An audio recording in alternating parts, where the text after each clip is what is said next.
So as I said, we've got 53,000 birds in this shed. We've got 2 sheds, so it's 106,000 all up.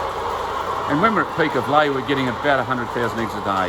You never get an egg a day from a chook, on average. You will get probably 98 or 99 eggs from 100 chooks in a day at peak, but not 100. You won't get over 100 if you pack them at the same time. So that's a lot of eggs to handle, and of course they need a lot of feed to produce those eggs. And our 2 sheds are eating 10 tonne of feed a day, which is about a little bit more than that. It's about 80 tonne of feed a week. And luckily that we grow most of the grain that goes into that. The ration is about 65% grain, and the balance of the ration is made up with meat meal, soybean meal, canola meal, limestone, canola oil, and other micro ingredients, including things that we talked about like yolk colour, the amino acids that are really important, salt and sodium, choline, and the micronutrients of minerals and vitamins as well. So there's a lot that goes into producing that little bum nut, isn't there? And we find that in a cage system, that's all they can eat. So ideally, everything that they need is given to them. Of course, we've got to add water to that. Sorry, we need to add water. And in a non-cage system where birds are free to go outside, there will be some of it will be a component of the whole diet they need, and there'll be an addition, with whatever they find outside, plus, eating a bit of their own litter as it becomes dusty and dry. So for that reason, I reckon, that makes a big difference in terms of the provenance of an egg in a cage system. And I guess getting around to costing, it's very feed efficient, this system. So the birds are eating, for that amount of feed, it works out to be about 105 to 110 grams of feed per bird per day.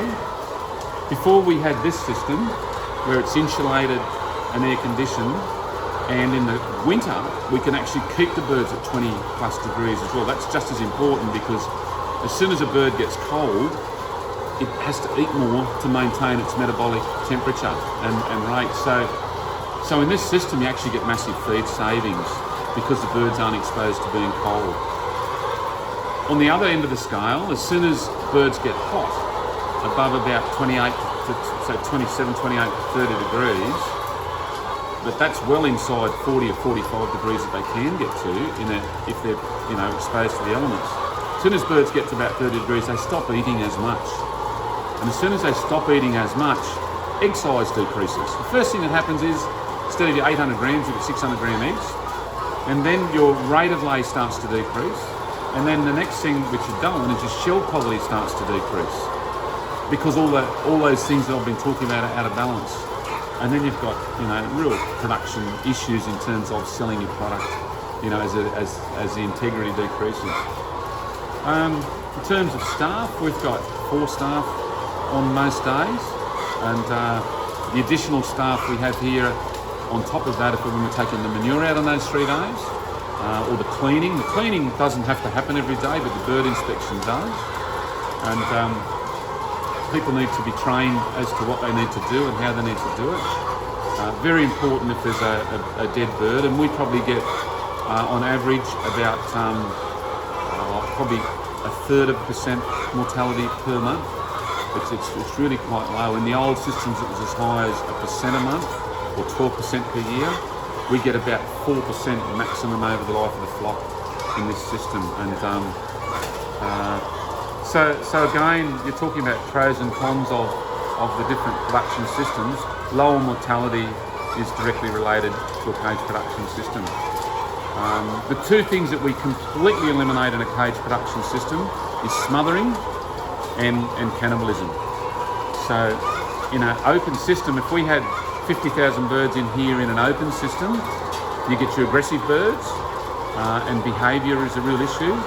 And also smothering, if the bird's got a fright, or particularly when they're new to the environment, it's critical that the birds themselves are acclimatised to the new environment, because your laying system you have to bring birds into. You can't rear them from day old to end of life into one system. You have to rear them in a system, then move them into the laying system because of all the infrastructure that's here.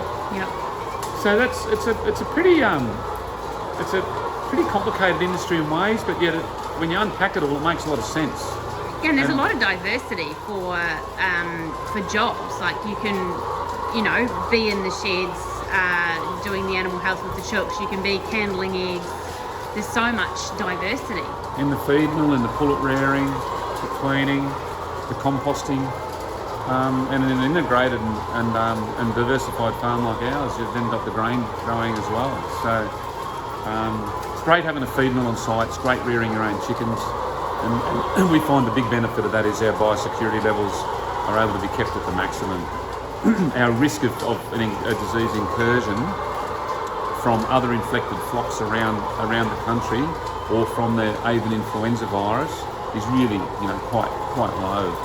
That's never to say you're not going to get sick birds or have problems, because you do. In intensive situations, you're predisposed to that, as they are in feedlots, as they are in dairies. It just happens. So we work with that, and bird health is very important. The birds aren't healthy, they don't lay the number of eggs, and you know that straight away because you're packing your eggs daily. But you can see the eggs in here, we haven't packed them as yet. So what does it cost on average to produce an egg, or how many eggs over a lifespan of a chook would you normally get? In the egg industry, we always try and work on our variable cost of production. Yeah. So that means we'll take away the asset, because the asset cost is very high. It's about $50 per bird to put a system like this in. The variable cost of production includes the bird, the feed, the wages, electricity, water, repairs and maintenance, and that. So we're working on at the moment, and it's critical. Feed is 50% of your variable cost of production. So the cost of grain really impacts that. And at the moment, if they're eating 100 grams of feed per day and feed's $450 a tonne, we're actually producing the eggs for probably around $1 a dozen. Yeah. If the cost of grain's like it was in the drought at $600 a tonne, it just explodes it. The cost jumps up 30 cents. We used to work on the numbers are imprinted. They used to be imprinted, but we always talked about for every $10 increase in your ration, it increased your cost of production by a cent. But that relationship may not hold true today. I haven't got in my head as to what it is at the moment. I guess that's the beauty of growing your own crops. Yeah, absolutely. For your ration. Absolutely. But when you grow your own crops, you've got all the cash tied up that doesn't get released immediately like it does when you sell it. So you're releasing that cash into your business over the period of a year. 50% of your variable cost of production is feed. 25% of your variable cost of production is the bird.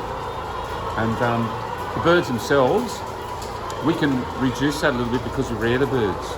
If we were to buy them in from a third party, we'd probably pay in the order of $2 or $3 or $4 more than what we can rear them for ourselves.